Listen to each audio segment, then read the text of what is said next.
नमस्कार दोस्तों। नरेंद्र मोदी सरकार अपने आप में एक अद्भुत सी सरकार है। ऐसी सरकार पूरी दुनिया में न किसी ने देखी होगी न सुनी होगी। और ये एक ऐसी सरकार है जिससे आप क्या उम्मीद करेंगे, मैं यह सोचता हूं। जिससे आप सरकार की उम्मीद मत की। सरकार जरूर है लेकिन सरकार की उम्मीद नहीं, क्योंकि सरकार वाले काम नहीं है, काम दूसरे। क्यों मैं ये कह रहा हूं, एक उदाहरण देखिए।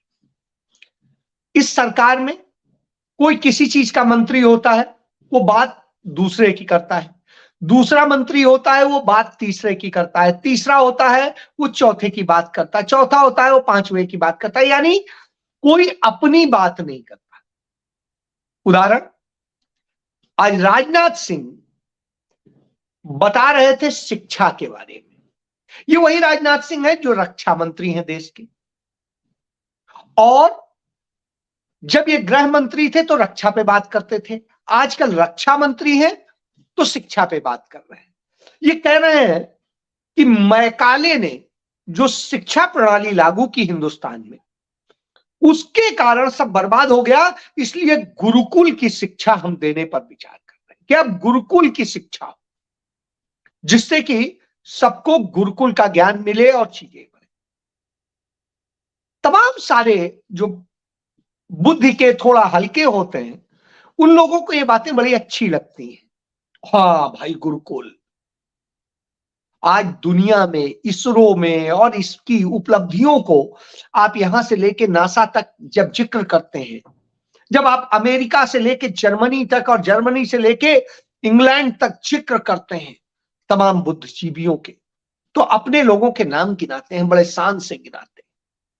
तमाम अर्थशास्त्रियों की बात होती है तो अपने यहाँ के नाम गिनाते हैं और तमाम सारी चीज। जब ये सारा आप गिनाते हैं तो आता है भाई, इतना ये महान, इतना अच्छा जो आप कह रहे हैं, इतनी अच्छी अर्थव्यवस्था की बात, दूसरी बातें, ये सब कैसे हुई? ये उसी शिक्षा प्रणाली से हुई जो मैकाले ने दी थी। उसमें कुछ सुधार किया गया। वो सुधार कुछ पंडित जवाहरलाल नेहरू ने किया, कुछ इंदिरा गांधी ने किया, कुछ राजीव गांधी ने किया। और राजीव गांधी ने जो राष्ट्रीय शिक्षा नीति बनाई, उसके मुकाबले इस देश में इतने विद्वान पैदा हुए कि आज पूरी दुनिया में हमारा डंका बज रहा है। आज हमारा डंका बज रहा है इस कारण से क्योंकि राजीव गांधी ने आईटी सेक्टर में एक अद्भुत क्रांति की भारत में। और उस क्रांति की बदौलत आज हमारे देश के सबसे ज्यादा युवाओं को यदि नौकरी मिल रही है तो आईटी सेक्टर में मिल रही है। पंडित जवाहरलाल नेहरू ने उस शिक्षा का एक सदुपयोग किया जिसकी बदौलत हमने परमाणु संयंत्रों पर भी काम किया, अंतरिक्ष प्रोग्राम पर भी काम किया और तमाम देशी और विदेशी टेक्निक पर काम किया। दुनिया में हमारे वैज्ञानिक गए और उन्होंने अपना परचम लहराया और वहां के आए और हम लोगों ने मिल करके तमाम चीजें की। तमाम इंडस्ट्रीज स्थापित हुई, चाहे उस सरकारी क्षेत्र में हो चाहे प्राइवेट क्षेत्र में। तमाम सारी इन्हीं नॉलेज के बदौलत शहरों का एक बेहतर विकास हुआ, आगे बढ़े। टेक्नोलॉजीज की तमाम सारी चीजें खड़ी हुई जिसकी बदौलत हम आज आप चर्चा कर पा रहे। और ये गुरुकुल में वाली बात करते तो वो उस दौर के लिए तो ठीक थी, क्योंकि उस दौर में उसके अलावा कुछ नहीं था, कुटीर उद्योगों से ज्यादा कुछ था नहीं। लेकिन इस दौर में उसी कुटीर उद्योग को कैसे बदल करके टेक्नोलॉजी बेस्ड करके और लोगों को रोजगार देने का काम किया। फैब इंडिया इसका उदाहरण, खादी ग्रामोद्योग इसका उदाहरण है और बहुत सारे उदाहरण मौजूद हैं। तमाम सारे हमारे घरेलू प्रोडक्ट दुनिया के बाजार में जाते हैं क्योंकि उन्हें हमने अपने यहां के लोकल नॉलेज को इंटरनेशनल नॉलेज के साथ में क्लब किया और उसे श्रेष्ठ बनाया। यदि हम गुरुकुल की ही उस पे फंसे रहते तो साहब धनुष बाण और तीर कमान चलाने के सिवा कुछ नहीं कर पाते। और यही वजह थी जब पहली बार खिलजी ने, अलाउद्दीन खिलजी ने तोपों का इस्तेमाल किया था तो हिल गया था हिंदुस्तान, क्योंकि हमारे यहां तो ये टेक्निक थी नहीं। और जिस किले को हम सबसे ज्यादा अभेद्य मानते थे, वो किला जो है सवाई माधोपुर का, वो किला भेद दिया गया था। तो आपको ऐसी स्थिति में यह समझना होगा कि किस तरीके से हमें देश को यदि बचाना है, देश को आगे बढ़ाना है, तो अपनी शिक्षा पद्धति को एक श्रेष्ठ और अंतरराष्ट्रीय स्तर पर ही खड़ा करना पड़ेगा। ये गुरुकुल और इसकी बातें बस सिर्फ कहने भर के लिए अच्छी, अपनी संस्कृतियों की रक्षा करनी चाहिए, अपनी भाषा की रक्षा करनी चाहिए, अपने क्षेत्र की रक्षा करनी चाहिए, राज्य की रक्षा करनी चाहिए। लेकिन उसके साथ साथ आपको आगे बढ़ने के लिए समय के साथ प्रगति के मार्ग को भी अपनाना होता है। मैं मौका परस्ती नहीं कहता हूं, मैं कहता हूं समय के मुताबिक सकारात्मक रचनात्मक बदलाव होने चाहिए, ना कि हम अंधाधुंध सांस्कृतिक संरक्षा के नाम पे ढकेल दे पीछे और गाड़ दे खाई में कि हम 5000 साल पीछे चले जाएंगे। उससे नहीं होगा। क्यों मदरसों में शिक्षा पाने के बाद भी उतना बेहतर भविष्य नहीं बन पाता है? इसलिए तमाम बड़े इंस्टीट्यूट्स पे बच्चों को जाना पड़ता है। इसी तरीके से संस्कृत विद्यालयों में पढ़ लेने मात्र से तो काम नहीं चलता है, इसलिए बच्चों को श्रेष्ठ उसमें जाना होगा। अभी मैं एक वीडियो देख रहा था, मध्य प्रदेश में कहीं के जो है आश्रम के लोग थे, वो लोग क्रिकेट खेल रहे हैं, धोती में खेल रहे हैं, धोती पहन के खेल रहे हैं और संस्कृत में उसका वचन कर रहे हैं। बड़ी अच्छी बात है। तो साहब, हिंदुस्तान के खेल क्या नहीं बचे हैं कि आप इंग्लैंड का गुलामी वाला वही खेल खेल रहे हैं और सबसे ज्यादा पसंद किया जा रहा है। तो हुजूर, आप यदि गुलामी कहते हैं तो गुलामी तो बहुत सारी चीजों में है और सबको समझनी होगी। नरेंद्र मोदी क्यों वो कपड़े पहनते हैं जो पाश्चात्य संस्कृत के हैं? ये कोट पैंट और ये तो हमारी ड्रेस नहीं थी। फिर आइए धोती कुर्ता में, आइए लंगोट में, तो वो तो अपने लिए करेंगे नहीं, आपको कहानी बताएंगे, अपने बच्चों को अमेरिका, इंग्लैंड और दुनिया में पढ़ाएंगे और तमाम कॉन्वेंट एजुकेशन देंगे। और मैं इसका एक उदाहरण देता हूं। आरएसएस के हमारे एक मित्र हैं, बड़े सीनियर हैं, वो एक दिन आए घर पे और उन्होंने कहा, भाई साहब, वो ईसाई मिशनरी का एक बड़ा स्कूल है कि आपके वो परिचित हैं, तो प्लीज एक बार कह दीजिए वो पोते का वहां एडमिशन कराना है। हमने कहा, अरे क्यों? ये सरस्वती शिशु मंदिर वाले आप ही के तो स्कूल है, इतने अच्छे तो आप बताते हैं, और ये तो आप ही के अंडर आते हैं, विद्या भारती के आप वो हैं। उनका, अरे भाई साहब छोड़िए वो बात, उसमें क्या पढ़ाना, बच्चे वहां नहीं पढ़ना चाहते हैं तो उनको वहां एडमिशन करा दी। मैंने कहा, अजीब बात आप बता रहे हैं, दुनिया को आप कह रहे हैं सरस्वती शिशु मंदिर में पढ़ाइए, विद्या भारती के स्कूलों में पढ़ाइए, सर्वहितकारी में पढ़ाइए, और यहां मुझे कह रहे हैं आप कि इसमें नहीं, विद्या मंदिर में नहीं, वो उसमें पढ़ेंगे सेंट मैरी में। तो अब आप समझ सकते हैं इस बात को कि इस तरह की दशा है। अपने बच्चों को सब पढ़ाएंगे, उन्हें बनाना चाहेंगे, लेकिन आम जन का बच्चा उसी मूर्खता में फंसा रहे और वो रहे। और ये ज्ञान कौन दे रहा है? जो देश का रक्षा मंत्री है। वो इस पर बात नहीं कर रहे हैं कि चाइना ने जो 2500 वर्ग किलोमीटर हमारी जमीन दबा ली है, उस पर आपने क्या किया है। जो चाइना के दबाव में आपने हमारे परमवीर चक्र विजेता शैतान सिंह जी, मेजर शैतान सिंह जी का समाधि तोड़ दी है, उनके स्मारक को तोड़ दिया है, उस पर आप क्या कहेंगे? आप क्या कहेंगे 113 उन जाबाज जवानों के जिन्होंने अपनी सर्वोच्च बलिदान दिया उनके स्मारक तोड़ दिए जा रहे हैं और चीन को कब्जा कर लेने दिया जा रहा है। नहीं बोले तो साहब जवाब नहीं होता है। दूसरी तरफ आप आ जाइए, दूसरी तरफ इसी तरीके से तमाम सारी सीमाएं असुरक्षित हो रही हैं। तो यहीं जब हम इन सबको देखते हैं तो समझ में आता है कि खेल क्या है। उधर हमारे गृह मंत्री उद्घाटन करते हैं दलहन की खेती से जुड़े हुए और इसको लेकर के और तमाम चीजें। गृह मंत्री उसको तो संभाल नहीं पा रहे हैं कि उत्तर प्रदेश में सबसे ज्यादा महिलाएं, लड़कियां शिकार हो रही हैं तमाम अपराधियों का, उसको कैसे रोका जाए। वो इसका इलाज नहीं कर पा रहे हैं कि किस तरीके से जिस कौम की वो बात करते हैं, जिसको वो पोषित करने की बात करते हैं, उस कौम में भयंकर दारिद्रता फैल रही है, उसको रोका जाए, कैसे उसे कम किया जाए, उसके लिए एक अच्छा माहौल बनाया जाए। उस पर तो बात नहीं कर रहे हैं। वो दलहन की बात कर रहे हैं, दूसरी और बात कर रहे हैं। तो सब ये स्थिति है। स्वास्थ्य मंत्री स्वास्थ्य पर बात नहीं करते हैं, वो किसी और चीज पर बात करते हैं।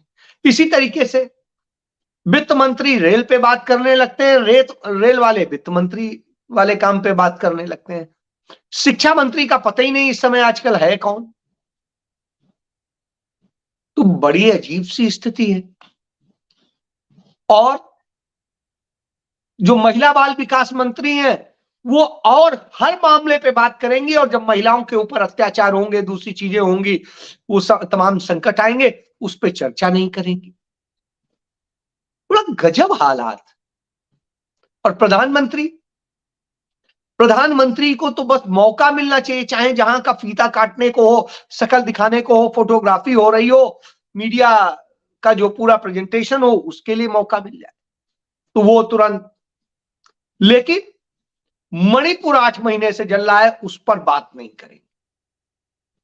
वो बात नहीं करेंगे, न उनके रक्षा मंत्री बात करेंगे, वो पर्यटन करेंगे और कहलवाएंगे अपने लोगों से कि नहीं, प्रधानमंत्री ने तो एक भी छुट्टी नहीं ली इतने साल में, और साहब 2 दिन आराम से छुट्टी मारेंगे लक्षद्वीप में, ऐश करेंगे। हाँ, वो प्रचार मंत्री जरूर, प्रधानमंत्री भले हो ना हो, प्रचार मंत्री के रूप में वो जहां कहीं कहिए वहीं वो मिल जाएंगे, चाहे देश में हो चाहे देश के बाहर। इतना ज्यादा वो है कि साहब आपको याद होगा डोनाल्ड ट्रंप के लिए अब की बार ट्रंप सरकार करने पहुंच गए थे, हाउडी मोडी करने, याद करिए।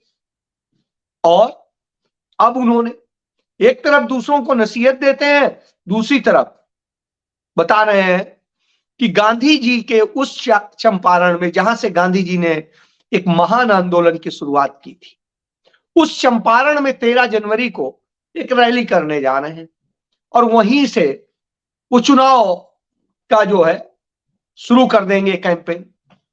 तो साहब क्या चुनाव आयोग ने इस बात पे विचार किया है कि जब चुनाव संभावित है, प्रधानमंत्री सरकारी खर्चों से लगातार चुनावी राज्यों में और देश में चुनाव का प्रचार करता घूम रहा है, क्या करना चाहिए?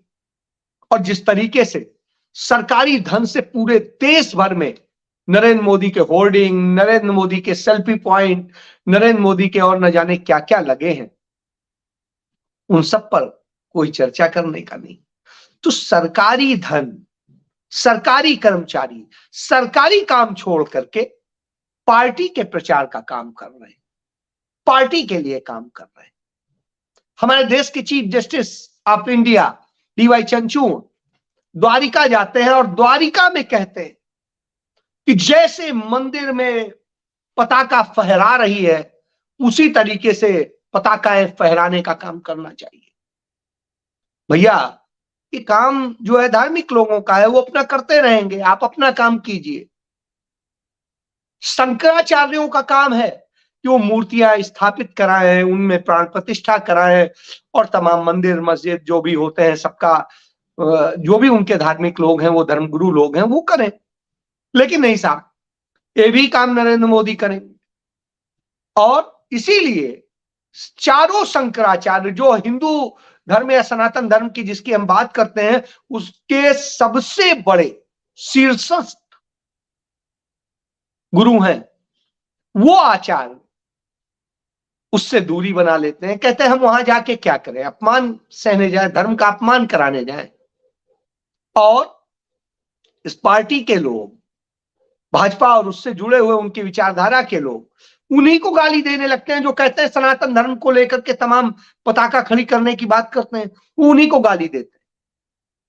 बड़ा अजीब सा लगता है, फिर कौन से धर्म की आप बात कर रहे हैं? यानी धर्म नाम की तो कोई चीज है ही नहीं। जो राजनीतिक लोगों को करना चाहिए वो करेंगे, आप कीजिए। आप ये सिखाने वाले कौन होते हैं? और यह देश सभी धर्मों का है, जिसका मन करे जिस भी धर्म के स्थान पर वो उनकी मर्यादाओं का पालन करते हुए जाए, उनको पूजे, जो भी कुछ करना है करे, ये उसका अख्तियार है। राजनीतिक और सत्ता में बैठे लोगों का तो अख्तियार है नहीं। लेकिन आपको इसलिए करना है क्योंकि आपको सबके बीच में एक खाई बनानी है, सबके बीच में नफरत पैदा करनी है, इस देश के लोकतंत्र को खत्म करना है और इस देश में एक तानाशाहीपूर्ण शासन स्थापित करना है। डेमोक्रेसी ही खत्म करने का पूरा खेल चल रहा है। इसी के लिए सारी साजिशें रची जाती है, कहीं धर्म के नाम पे, कहीं किसी नाम पे। विकास के नाम पे जो फ्रॉड किया जाता है वो सिर्फ घोटालों का विकास। तमाम बड़े बड़े कर्ज ले लो, देश के ऊपर लाद दो और उसके नाम पे कहो ये सड़क बना दी, ये कर दिया, वो कर दिया, अब ऐसे होता है। तो ये ड्रामे चल रहे हैं, और ये ड्रामे चल रहे हो तो आप समझ सकते हैं। तो इन ड्रामों का खेल चल रहा है क्योंकि वास्तव में मदारी सरकार है, और जब मदारी सरकार होगी तो आपको मदारी के खेल के सिवा तो और कुछ दिखेगा नहीं। इसीलिए शायद राहुल गांधी को सड़क पर उतरना पड़ रहा है, उन्हें बार बार आना पड़ रहा है इस देश के लोगों को, सबको बताने के लिए, समझाने के लिए, क्योंकि इस देश का मीडिया इस तरह से मैनेज किया गया है, या तो डराया गया है या कुछ और है, इस तरह से कि साहब यदि आप बात कर दोगे विपक्ष की, दिखा दोगे सच, तो बर्दाश्त नहीं होगा। हिंदू मुस्लिम और सबके नाम पे नफरत के खेल दिखाइए, दिखाइए कि राम मंदिर के नाम पे ये हो रहा है, दिखाइए, दूसरे और ड्रामे कीजिए। लेकिन जब आप धर्म के ड्रामे करके नफरत फैलाते हैं तो उससे फिर जोड़ने का भी काम करना होगा, उस नफरत को खत्म करने का काम करना होगा, लोगों के न्याय पर बात करनी होगी कि उनके आर्थिक न्याय की, सामाजिक न्याय की, राजनीतिक न्याय की बात करनी होगी। तो राहुल गांधी उसी को लेकर के लड़ रहे हैं। लड़ाई आसान नहीं है, इतनी कठिन है, क्योंकि एक तरफ पूंजीपति भी है, मीडिया भी है, तमाम सारे मशीनरी भी है, चुनाव आयोग भी है, अदालतें भी है, और न जाने क्या क्या है। लेकिन दूसरी तरफ अकेला खड़ा हुआ व्यक्ति है जो गांधी नेहरू परिवार की विरासत को संभालता है, जो इस देश के लिए सर्वोच्च बलिदान देने को तैयार बैठा है, जो इस देश के लिए सब कुछ करना चाहता है और इस देश के हर आदमी को खुशहाल बनाना चाहता है, हर विवाद को खत्म करना चाहता है। तो यह लड़ाई लड़ता है और उस लड़ाई के लिए चल रहा है। तो ऐसी स्थिति में तमाम मशीनरी जब उसके खिलाफ हो तो उस स्थिति में लड़ने में मुश्किल आती है, क्योंकि ये वो दौर भी नहीं है जो सन 77 का दौर सोच ले कि जब जनता लड़ रही थी और मीडिया सच बता रहा था, अखबार लिख रहे थे इंदिरा जी के खिलाफ। उस दौर में तमाम बड़े बड़े अखबारों ने अपने एडिटोरियल ब्लैंक छोड़ दिए थे और न जाने क्या क्या कहा था। आज क्या कोई कह रहा है, बता रहा है? नहीं, वो तो ये दिखाने की कोशिश करता है कि विपक्ष कुछ कर ही नहीं रहा है, जबकि विपक्ष, कांग्रेस चूंकि मुख्य विपक्षी दल है, कांग्रेस हर राज्य में जहां चाहे जितनी बड़ी हो या छोटी हो, छोटे बड़े हर मुद्दे को लेकर के आंदोलन खड़ा कर रही है। लेकिन चूंकि जनता तक सच पहुंचने नहीं दिया जा रहा है, बीच में जो दलाल की भूमिका यह मीडिया करता है वो उसे खत्म कर देता है, नैरेटिव दूसरा बनाता है। इसलिए लड़ाई कठिन और इसलिए इस देश की जनता को खड़ा होने की जरूरत है। अब कौन खड़ा होगा इस देश के लिए यह देखना होगा, क्योंकि ये कठिन घड़ी है हमारे आपके लिए। जय